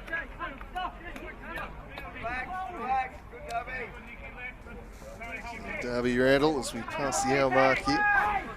Still 0-0 at KG5. 65 minutes have ticked by there in the south. Well, what do you know? Disregard that. I think we've got a slight delay with our stream, but might be worth tuning in for those of you playing at home for the next minute or so between Knights and Riverside. Those who are dual screening at home with this bumper afternoon of NPL Taz action is Nick Naden has put Glenorchy Knights ahead and perhaps just extended the, well, it's not really a race so much as crawl towards the finish almost, but yeah, the title race may well be extended another week there with Launceston City. Well, on today's showing, hard to see them rolling into Valley Road and knocking off the Devonport Strikers, though the last team to beat the Devonport Strikers at Valley Road was in fact Launceston City. Last season? Or the year before? Back when Jez Kent was in charge. Yeah, I was going to say year before, 2018, when they had that fantastic start and half and 2/3 of the season there, Lonnie City. It was about round 4 of 2018. It's the last time the Strikers have dropped any result at Valley Road. Phenomenal at home since, but that's the last time they lost. Got to go back a long way. So Knights will be hoping that City can repeat that effort, and there is a really good mutual dislike between the two teams. I might see them get up for it as Callum Brown skips inside, drops it off the shot, punched straight at Aaron Johnson, who comfortably collects. They're a team that Lonnie City in the past have at least bodied up to Devonport, as well as occasionally getting points off them. It was that night game at Buckley Land Rover Park either last year or the year before that certainly fit that bill. Plenty of niggle in that one, as we'll see a substitution being made by both sides by the looks of it. For the Warriors, coming on is Ewan Sloan, and coming off is the goal scorer Anthony Mamich.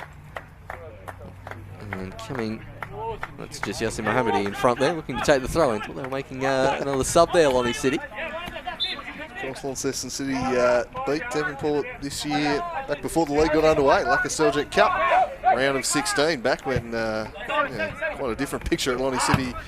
Quite rosy heading into the NPL season. The dark horses, I think I labelled them, and thought they were going to maybe do a little bit of damage. It's not quite played out that way for them, unfortunately.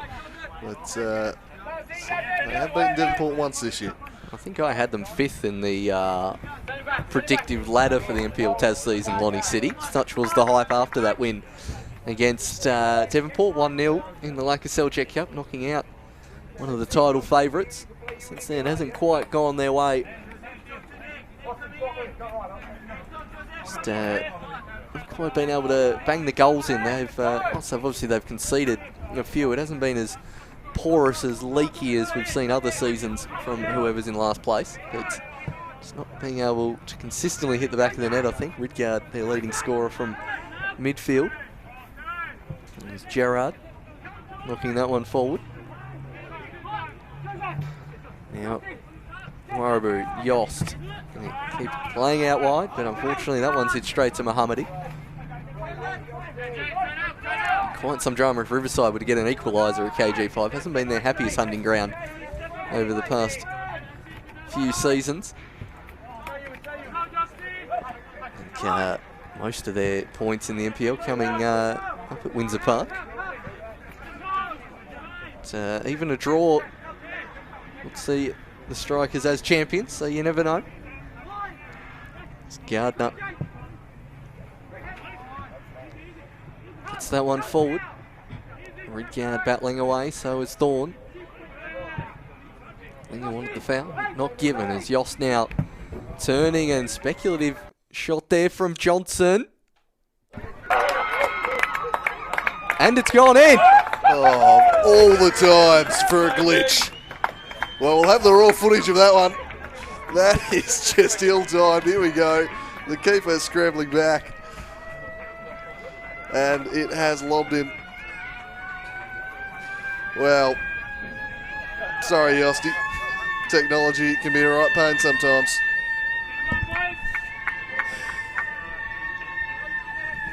Right, well, we will be recording that, so stay tuned for that one post-game. We'll get that clip up for you. As Austin Yost has just scored a worldie from miles out. I was going to say, he's tried to one-up his teammate there, Mawaraboo. We've already had one rocket of a shot, and just the casual chipping of the keeper from miles out. That makes it 4-0. We're giving Yosty a bit of pumping of his tyres about 10 minutes ago, and I think that is now richly deserved. That is a fantastic shot from the youngster, as he now gives away the foul. What a hit from Austin Yost. Yeah, we'll request that one be ripped off the camera and uploaded as soon as possible, because we've been robbed of a stunning goal there. Shades of Tom McDonald against Olympia a few years back. Just something about camera failures at the most ill-opportune moments, or streaming failures, whichever that was. But anyway, 4-0 the score. Austin Yost has scored a worldie for the Warriors. They're running towards a huge victory here. Just doesn't like that spot, I don't think, does the stream. I blame whoever was banging the stuff above our streaming device at halftime. Yeah, yeah, just the constant rattling of tree and ash and other substances onto the camera platform at Buckby Land Rover Park. With a few, nice, and it's a nice spot there at halfway. Not the worst spot for to film a game of football. Unfortunately, just failing us there at the crucial moment. As the back pass nearly lets in Fleming. In fact, it does now. Lonnie City, he can't get around Mearns. He knocks it out to Loic Farrell. Yost. Callum Brown. Very nonchalant pass there, intercepted as the referee gets a touch. So we get one of those newer rules in football where it's a drop ball if it hits the referee. No more play on. Yeah, I like that rule change. I've been a big fan of big goals being scored off a deflection. Only acceptable when it's a beach ball in the penalty area, as far as I'm concerned, then it's fine. Thank you, Darren Bent's life highlight there, that one. And it's against Liverpool, so I'm all for it. Hence why it's allowed. As Gardner gets it forward to another person. As Gerard's side down there from Mearns. That one definitely not a slip there from Gerard. Definitely tackled to the ground.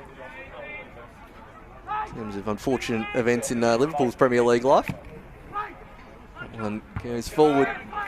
Cleared by Moskagiannis.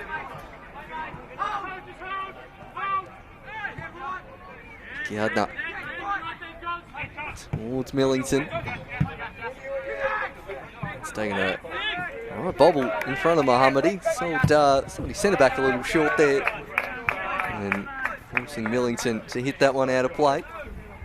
So we have 20 minutes left here at Buckby Land Rover Park. Gorry forced to trudge and pick that one up himself. There's plenty of time to find a teammate. Goes short towards Declan Brown. Trying to play the ball out firmly on the deck there are the Warriors.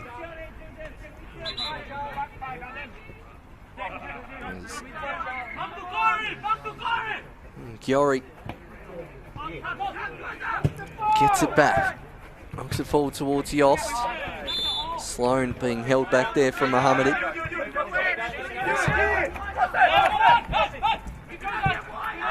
So they want to try and switch the play here, the Warriors. Warraboo. It's a Farrell. Pretty good in that defensive midfield position today, as Warraboo, as mentioned earlier, not one we're used to seeing him in, as that one goes out towards Gorry. 1-2 with Brown. Gorry goes towards the byline, crosses this one centrally and over the top from Sloan. He had no one around him, did the substitute, and maybe should have done better there. Yeah, scoring goals from the centre circles and missing from the 6-yard box, the Warriors. Unconventional, but they've got a 4-0 lead. Doesn't matter a whole lot.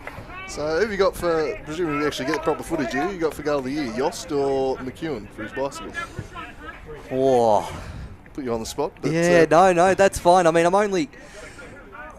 What do you like? Do you like the bicycle technique, or do you love the love lob from halfway? I love a bicycle, just...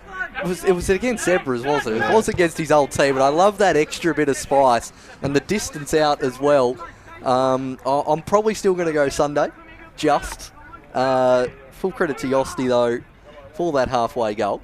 But I am a bit more of a bicycle man myself, as Fleming can't quite track that one down. But, yeah, if I stick my neck out, I'm going to slightly say Sunday McEwen, just. Obviously, we're going to need to see what the keeper did. Maybe he fumbled it. I don't know. Yeah. But I did love that Yost has just looked up, going, you're off your line, I'm having you here, and just puts it in the back of the net. But we've seen it leave the boat and end up in the back of the net. What happened in between? Well, we'll have to rely on the locals to tell us. It's a wonderful ball for Brown, but once again, he's offside. Story of Callum Brown's afternoon, that. At minimum, he's 4th offside. It's...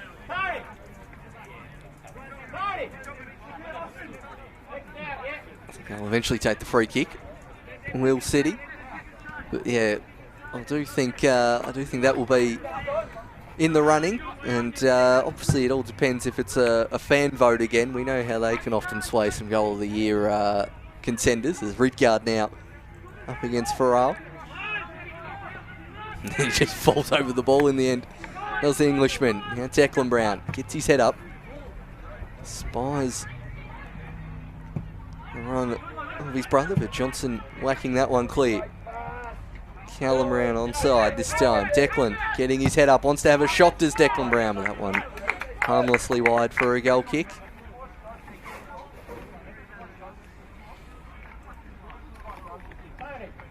Still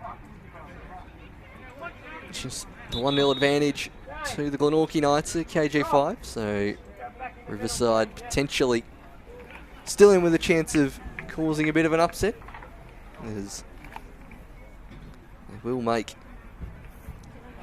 another substitution. Will City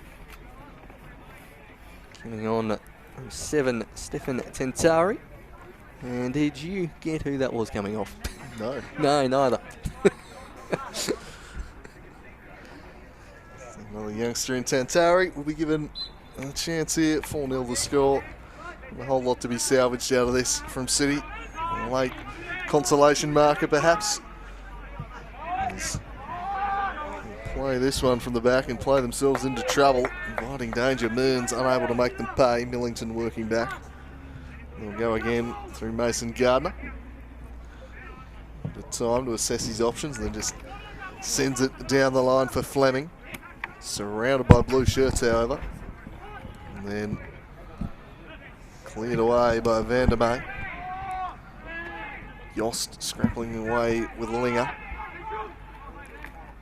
Cross play to the top of the box, but straight to Adam Gorry. Picks that off and sends the Warriors back the other way through Brown. He spies a man in space, and he's found Sloan charging into the area. Sloan's cross, poorly directed, straight into the hands of Johnson. And just confirmation, it was Hawes coming off for City as Mohammadi clears that one into touch. So looks like the Warriors want to make a sub as soon as possible as well.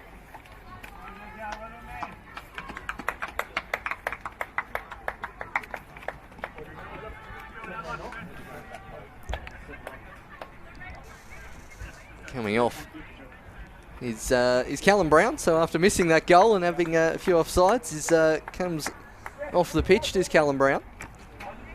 Yeah, not his best day. Ben Curtis coming on for him there. No, it didn't look like It didn't look like Ben Curtis in the slightest, which is why I haven't said it in the last 20 seconds. We've got Curtis is number 7. And I guarantee you that is not Ben Curtis. I think that's 8 Mama. Yeah. I think it was. Yeah, just saw the 7, but looking at the face, yeah, I'm pretty sure that's 8 Mama. Yeah, I don't think... pretty confident of that, so... Yeah. Definitely not Ben Curtis.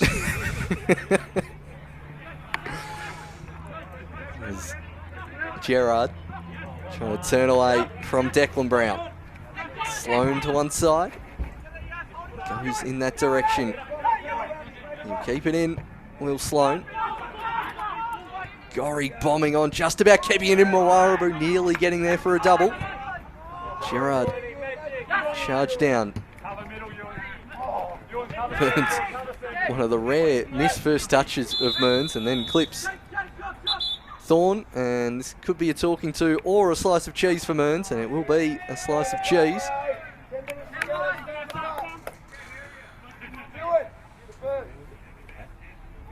So, Mearnsy going into the book.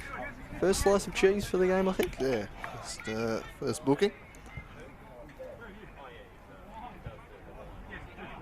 So Gerard standing over this one.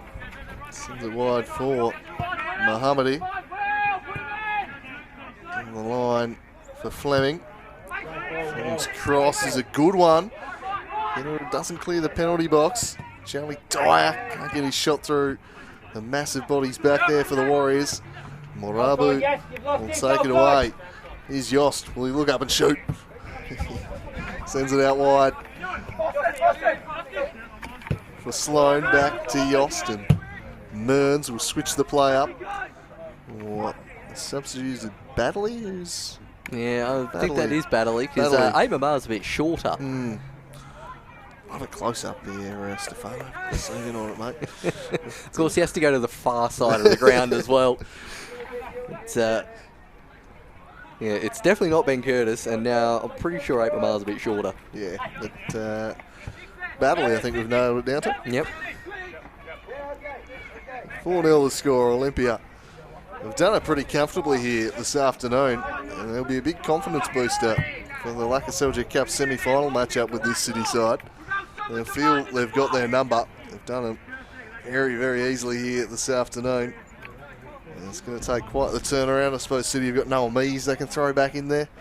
It'll add a little bit, but yeah, they've been a long way off the pace this afternoon. I mean, I remember in the ill-fated, never-released Slice of Cheese podcast, we talked about how crucial Noah Mees is to a Launceston City attack, and it's really the case so far this year. They've been pretty all right defensively. A couple of youngsters and Gerard and Ridgard there.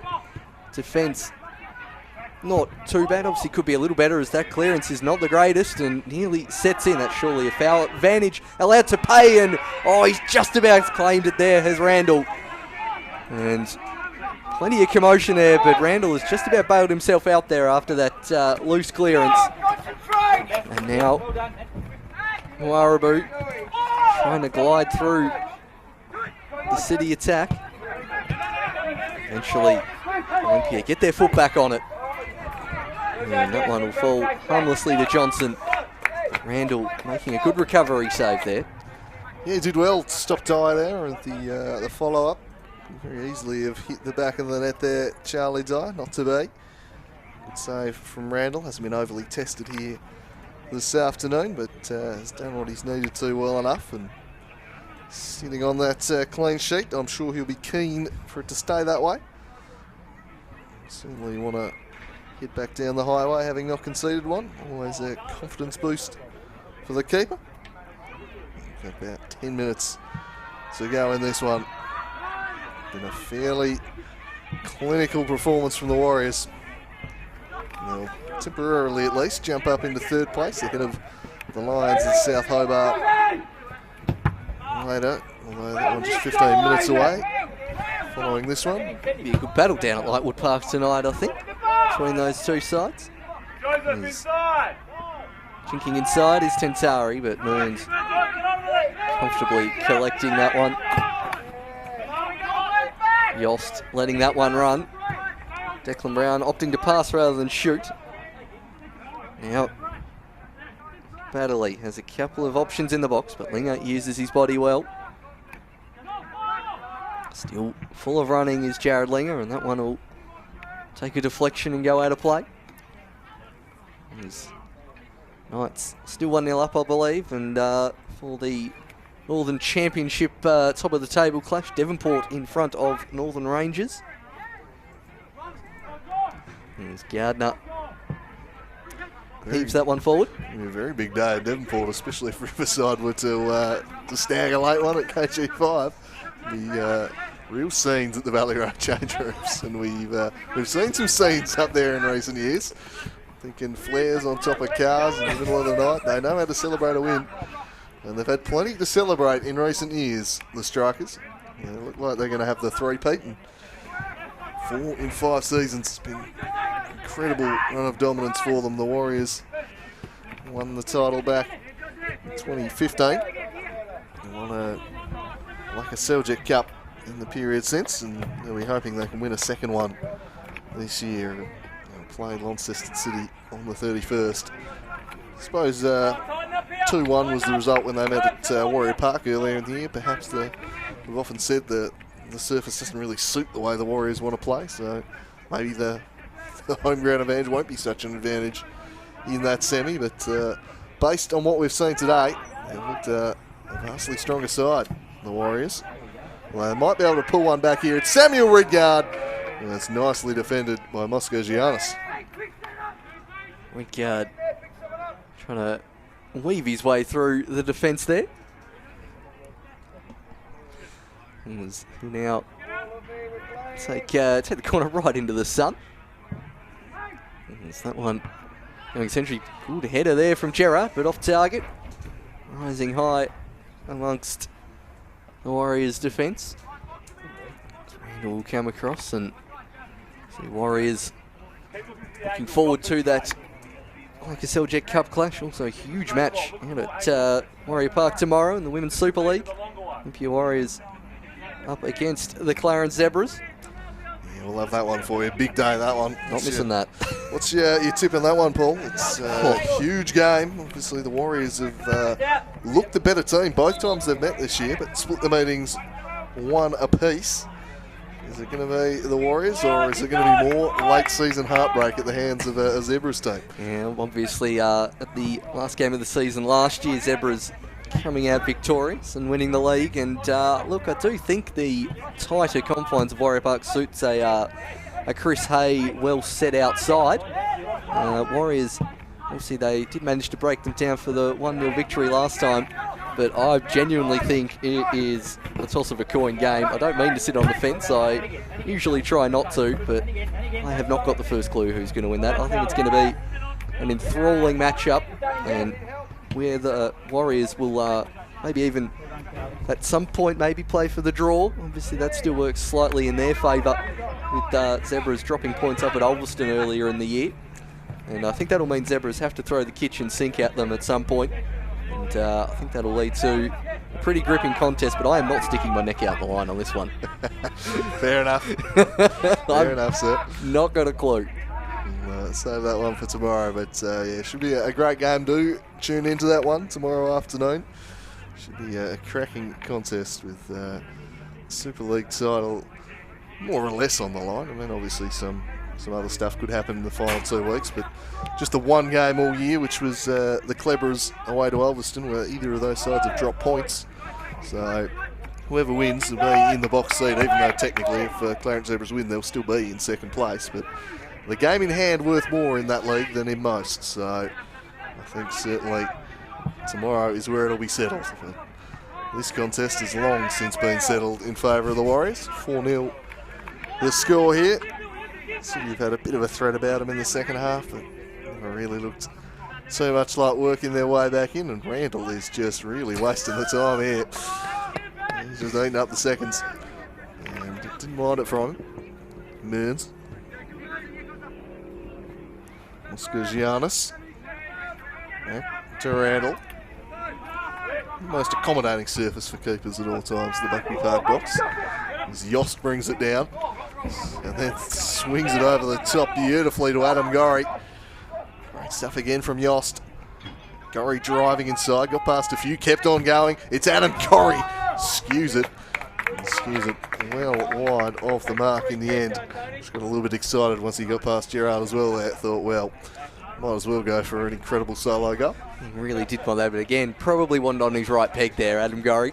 Just always bobbling and always travelling the wrong way, as Johnson will get this one started with a sub still up their sleeve, Lonnie City. Jacob Horton could make his debut. Roger Hardwick could make his debut. The coach just casually wants to bring him on at the last home game of the season for 3 minutes. As that one will roll out of play, and Daniel Smith, the other substitute. Glenorchy Knights have ensured the title race will go 1 week longer. Eduardo Castaneda scoring in the 90th minute there, so a 2-0 win for the Knights. So Devonport will have to do it next weekend against Lonnie City, and expect a packed Portress next Saturday for what could be Coronation Day for the Devonport Strikers. They have just found a way all season long. If they can just pick up the 1 point next week, that will be that. I forgot Wadi was playing for the Knights. He hasn't been recently. No. Definitely looked like him banging it home. No, I trust you. We've seen him plenty down the years, Wadi Castaneda. Obviously, a little bit of time at Olympia Warriors as well before going to the Knights, and with some moves to Brisbane Royals Youth Academy and the AIS sandwiched in between as well. So good to see him back and firing in the NPL Taz, as Thorne turns away nicely. Dyer looks up and just sees a wall of blue. Gerard, sweeping ball out to Linger. Not quite winning the corner for his side. So Randall picks that one up. Couple of minutes left in Buckby Land Rover Park. Sun setting in southern Launceston. Linger's touch, bit heavy. Keeping in Battley, back to Brown. Now Yost. Attempted to have another shot from inside the centre circle. Burns just passes that one to Dyer. Sloan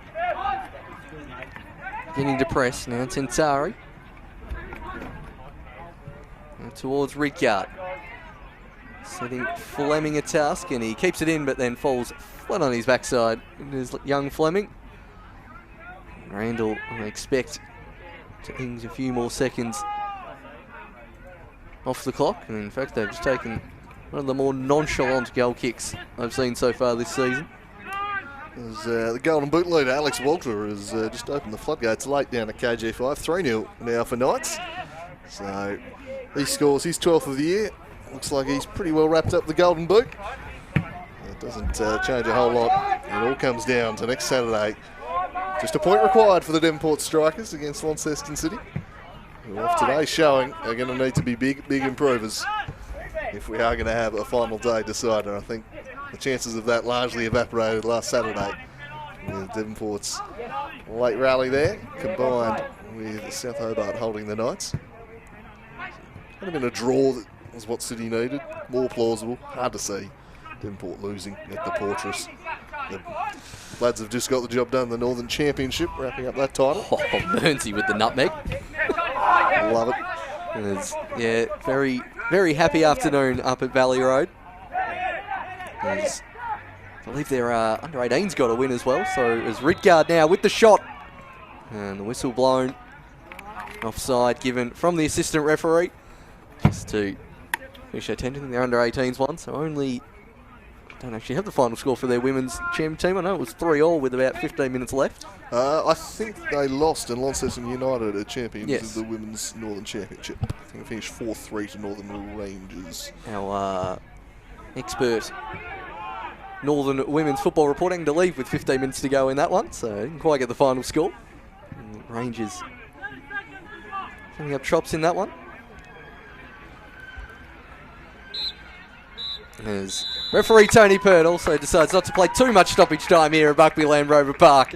It is Olympia FC Warriors moving temporarily at least into third place on the NPL Tas ladder, running out a relatively convincing 4-0 winners over the home side Launceston City, who remain rooted to the foot of the NPL table.